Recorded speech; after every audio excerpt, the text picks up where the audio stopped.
heard the saying, there are decades where nothing happens, and then there are weeks where decades happen. In the last few weeks, the 10-year Treasury yield climbed up to 4.25%, the highest it's ever been in the last 15 years since 2008. Now, is that a good news or bad news? First, the bad news. The 10-year rate affects the borrowing cost of everything from mortgage loans to business loans to credit cards. Mortgage rates have already climbed up above 7%, and the high borrowing costs are also putting pressure on business profitability and on stocks. On top of that, rates are also likely to stay high for the foreseeable future. Now for the good news.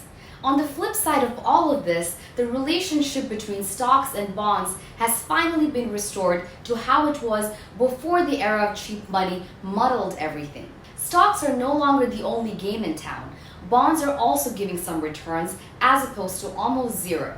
This means your portfolio can now be more diversified, and should there be a recession, your bonds will actually protect the portfolio rather than just dropping like stocks.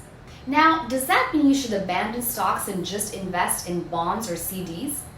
Absolutely not. Because even though bonds are doing better than before, the long-term beneficiaries of economic growth, technological innovation, and corporate profits will always be stocks. Stocks will always be the long-term growth drivers of your portfolio and bonds the protectors. The difference is now the bonds can protect better than before. Always stick to your long-term investment strategy and make sure you're diversified. Follow me for more tips on personal finance and investing.